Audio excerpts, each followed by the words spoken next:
Ya, baik, kita lanjutkan lagi ya pembicaraan kita tentang transistor di sesi terakhir atau di sesi yang ketiga di sini. Nah, ini sebagaimana contoh soal. Sekarang kita lihat. Diketahui sebuah transistor dengan konfigurasi seperti ini. Kita nggak usah perhatikan di sini. Ya, ini nggak usah kita perhatikan. Yang penting adalah bahwa tegangannya di sini adalah 12 volt, ya kan?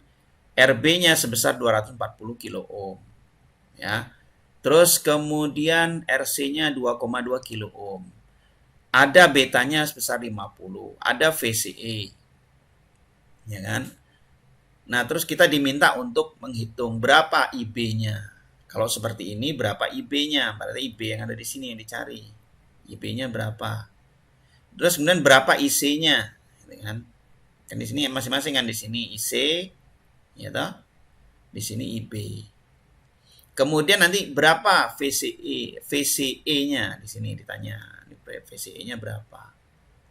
Kemudian berapa VB dan berapa VC. Kalau kita di sini berarti dia tidak menggunakan dengan di sini E-nya dianggap VE-nya dianggap VE-nya itu dianggap sama dengan 0. Di sini base, di sini kolektor kan. Terus di sini ada berapa VBC, berarti dia tanya ini. Ini VBC-nya. Ya VBC kan nggak bisa 0. Karena apa? Karena di sini nggak ada, di sini ada perbedaan tegangan kan. Lain kalau di sini kan di ground masuk jadi 0. Oke, nah sekarang kita coba kita hitung. Kita lihat. Yang pertama kita mau cari IB dan IC-nya kan. Caranya IB ya kita punya rumusnya tadi. Gitu ya. IB itu sama dengan VCC dikurangi VBE sama dengan RB.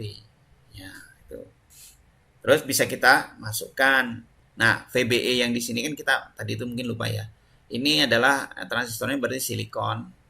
Gitu ya. Dia punya tegangan VBE-nya sebesar 0,7. Nanti kalau misalnya nggak kesebut gitu ya, VBE yang di sini kalau misalnya tidak kesebut gitu ya dalam soal di situ, ini perlu kita ketahui bahwa VBC, VBE itu punya tegangan default sebesar berapa? Kalau dia itu silikon 0,7, kalau dia germanium sama dengan 0,3 volt. Oke, sekarang kita lihat. Nah, ini sebesar VBE. Nah, besarnya berapa? Oh, tadi 12 dikurangi 0,7 dibagi RB-nya 240 kilo ohm. Maka dia akan mendapatkan hasilnya ini sebesar ini. IB sebesar 47,08 mikroampere yang lewat di situ. Ya. Nah, terus berapa IC-nya? Kan begitu. IC-nya kan tadi kita tahu bahwa IC itu apa? Nah, IC itu kan sama dengan beta dikalikan IB itu.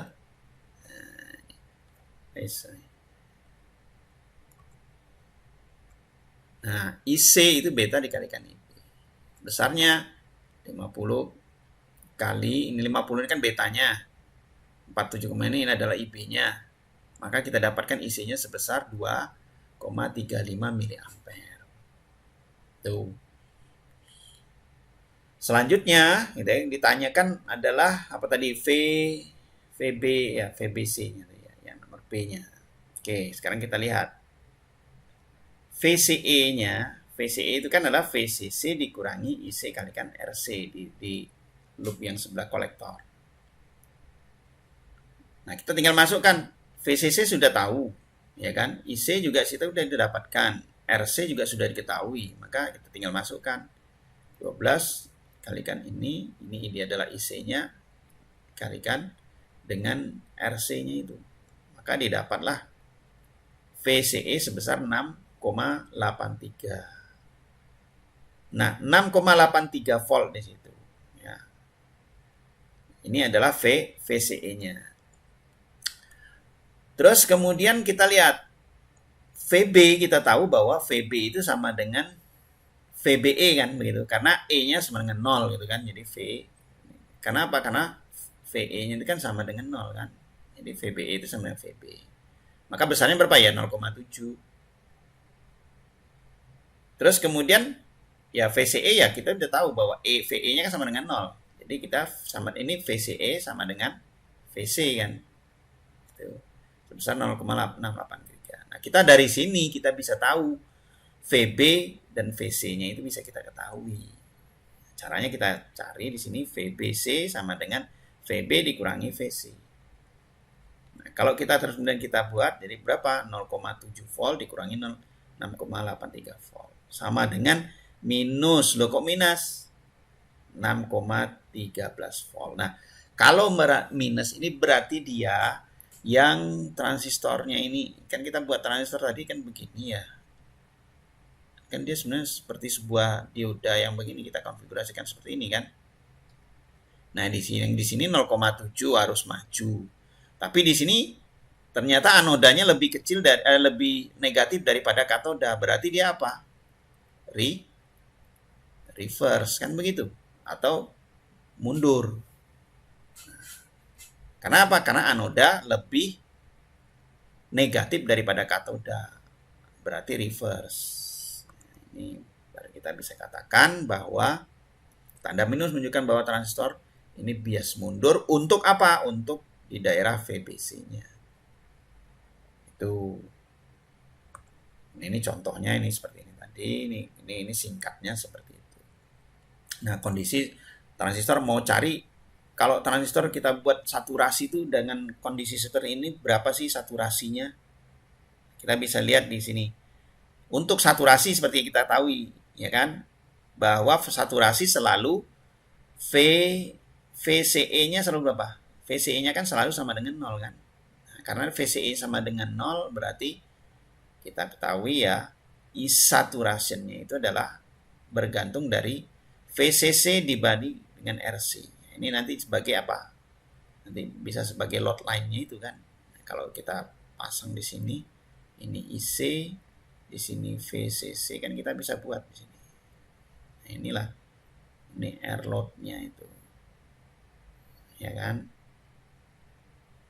Nah, air load-nya berapa? Ya, kita bisa hitung di sini, yaitu untuk saturasinya itu, karena yang dicari IC ya, IC saturasinya adalah sebesar 12 dibagi sekian, 2,2 kilo ohm nih. Yang ini tadi ini ya. Sebesar 5,45 miliampere. Jadi kalau kita taruh di sini, ya di sini I-nya 5,45 miliampere kan begitu. Nah, terus kalau untuk VCC-nya ini berapa nih tadi? Ya 12 volt kan. Ini tuh. 12 volt tuh. VCC maksimum di sini. Nah, nanti kita lihat tadi kita main di daerah berapa Q-nya itu kan kita bisa tahu. Bergantung dari IB yang ada di sini toh. Kalau kita lihat IB-nya berapa di sini yang tadi. Kita di sini 47,08. Nah, 47,08 itu di daerah mana ya terserah. IB-nya di sini adalah 47,08 kan begitu, mikroampere kan. Nah, misalnya di sini ya berarti ini Q-nya itu. Ini yang kita kerjakan tadi itu. Ya. Nah, maka nanti kalau seperti ini berarti kalau ada sinyal di sini, nanti ada sinyal, nah nanti dia akan memperkuatkannya tergantung dari transistor ini dikonfigurasi seperti apa. Itu ini fungsi transistor sebagai penguat. Buktinya bahwa di sini ada kapasitor yang dia ini ya istilahnya itu kalau arus DC dia hambat, tapi kalau arus AC dia teruskan. Koplingnya. Ini load line analisis saja. Load line analisis di sini ya itu tadi mau kita bentuk load line-nya apakah berapa slope-nya yang kita inginkan di situ ya. Caranya untuk membuat sebuah load line analisis ini rumusnya kita pakai yang sini satu VCE gitu ya, sama dengan VCC min ICRC, kemudian VCE sama dengan ini tadi ini dicari IC sama dengan 0, di sini VC IC-nya sama dengan 0 kan, maka di sini IC sama dengan 0 bahwa berarti tinggal VCE ya. Terus nanti yang kedua ya dari IC itu tadi, dari IC dari RC VCE-nya kita bisa IC-nya bisa kita dapatkan dengan apa? VCE-nya sama dengan 0 gitu kan. Kalau ini kan yang satu saja, ini kan dapatkan yang di sini. Nah, nanti yang satunya yang di situ. Sudah seperti tadi ini. Jadi yang ini adalah VCC secara umum gitu ya. IC ya di sini ya, untuk mendapatkan VCE-nya di sini, untuk mendapatkan load line di sini ya, VCE-nya itu kan sama dengan VCC, ini maksimum. Terus yang kedua di sini untuk mendapatkan nilai yang ada di sini itu dengan VCC kan dibagi dengan IRC dengan VCE-nya sama dengan 0. Kalau yang di sini IC-nya sama dengan 0. Nah, ini kan tergantung dari slope-nya ini toh. Jadi kerja atau quiescent tadi ya, quiescent tadi. Titik kerjanya itu bergantung dari load line di sini. Nah, kalau load line-nya dibuat yang di bawah di sini ya bisa aja, di sini ya bisa saja. Saya masukkan di sini bisa saja, tergantung dari IB yang saya masukkan. Nih, nah ini contohnya. Nah, ini ada Q point, Q point, Q point. Ini yang penting kalau transistor sebagai penguat. Nah, ini contohnya. Ya, jadi bergantung dari ini tadi. Kita mau main di mana? Oh, bagian yang di sini, bagian yang di tengah sini, bagian yang di sini. Ya. Tergantung apa? Tergantung resistansinya atau load line-nya. Ini sama. Ya, VCC-nya juga akan pengaruhi ya besarnya VCC. Kalau yang di sini kan memang VCC-nya sama, tapi yang membedakan hanya resistornya atau RC-nya. Jadi kalau kita lihat di sini R3 ya, semakin dia ini ya, semakin besar IC-nya ya, itu kalau resistornya itu semakin kecil ya. Ya. Semakin besar resistornya, maka dia semakin kecil dari arus IC yang dihasilkan. Dengan VCC yang sama ya. Nah, tapi juga ini bisa tergantung kita juga ya. VCC-nya semakin besar ya, maka dengan syarat RC-nya ini sama ya, ini sama gitu ya. RC-nya yang sama. Makin besar kita buat VCC-nya gitu ya. Makin besar di sini VCC, maka dia akan ya semakin besar juga isinya di situ. Nah, ini makin kecil ya dia akan semakin kecil juga. Yang paling bagus di mana? Yang palingnya cari titik amannya memang ya. Sehingga dia memang bisa, karena yang menguatkan. Jadi menguatkan ya kita cari yang lebih besar. Nih, jadi VCC, RC dan RB. Kalau ada seperti ini ya. Kita tinggal cari. Nah, ini coba latihan berapa dicari. Gitu ya, ini latihan. Diketahui kurva ini seperti ini. Kita ketahui berarti VCC-nya itu sebesar berapa? VCC-nya sebesar 20 toh. VCC-nya itu sebenarnya 20 volt kan. Ya kan? Nah, VCC 20 volt. Kita tahu bahwa IC tadi itu sama dengan VCC per RC. Ya toh? Nah, kalau kita ketahui VCC-nya sudah tahu, IC-nya berapa? IC-nya kita tahu di sini 10 volt. 10 miliampere. Maka kan kita bisa hitung RC-nya sama dengan 20 volt dibagi dengan 10 miliampere. Berapa? Ya 2 kilo ohm. Karena ini mili toh. Nah, kita bisa tahu di situ. Nah, berapa kemudian RB-nya? Nah, ini RB. Untuk mengetahui RB cari apa? Ya kita harus cari IB-nya dulu toh. Ya toh. Tuh. Nah, coba silakan berapa RB-nya? Coba. Atau malah di sini udah ada jawabannya. Oh, ini udah ada jawabannya. Nah, ini tuh. Ini. Nah, dari sini kita di sini 20 isi sama dengan ini sudah kita buat tadi. Ini 2 kilo ohm sudah. IB-nya, IB kita pakai di sini. Karena tadi betanya kita tidak ada, kita tidak tahu betanya, kita pakai rumus ini. Jadi IB VCC dikurangi VBE dibagi dengan RB, ya kan? Maka bisa kita ketahui berapa. Oh, di sini kita masukkan langsung, kita dapatkan bahwa RB-nya sebesar 772 kilo ohm. Jadi ini kita bisa buat sebuah rangkaian ini seperti ini. Nah, berarti di sini ya kita lihat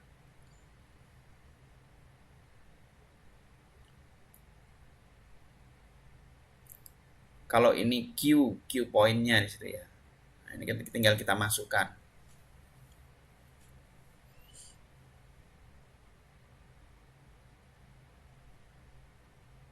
Tinggal kita masukkan.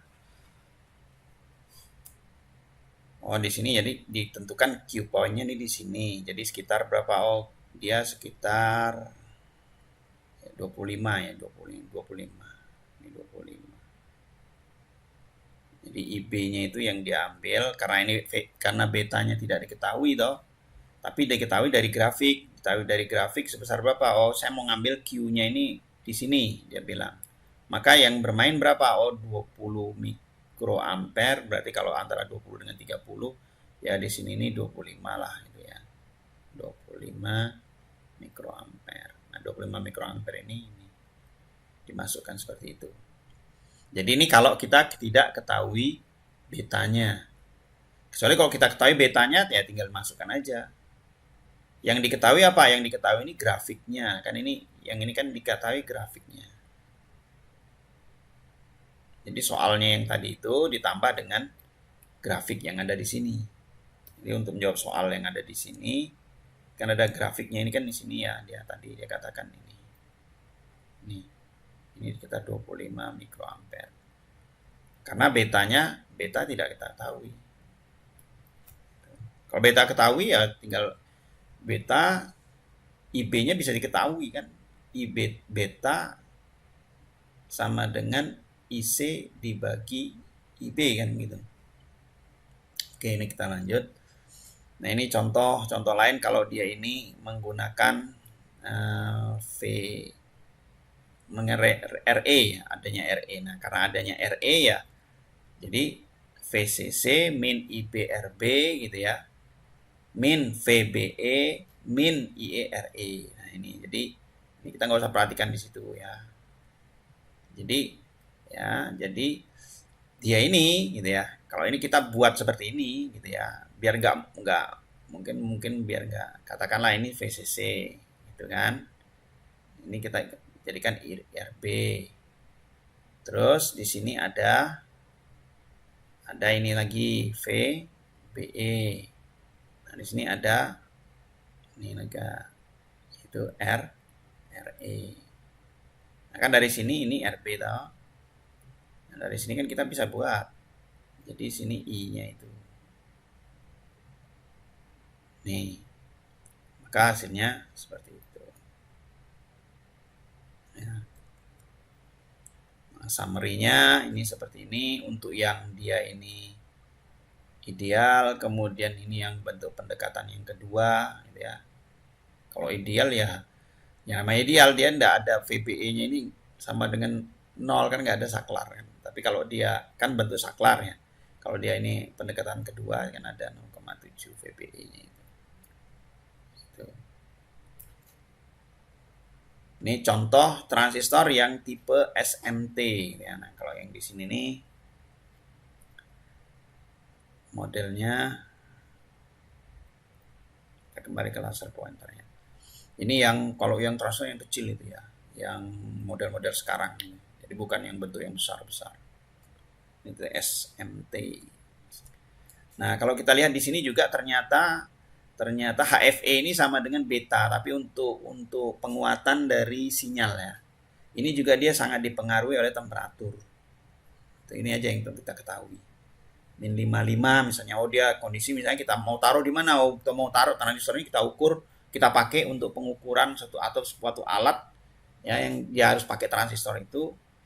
Nanti kita pasang di mana? Dipasang di kutub utara di sana misalnya. Suhunya berapa misalnya, atau di satu tempat yang suhunya itu minus berapa misalnya 50 derajat. Nah, ya berarti kan kita harus tahu terjadi seperti itu. Ya. Nah, itulah dia. Saya rasa untuk transistor cukup sampai di sini ya untuk pengenalan dasar dari sebuah transistor. Sebenarnya masih banyak begitu ya. Cuman karena ini untuk modelnya ini pengenalan ya, tidak usah terlalu dalam gitu. Saya rasa itu aja. Terima kasih.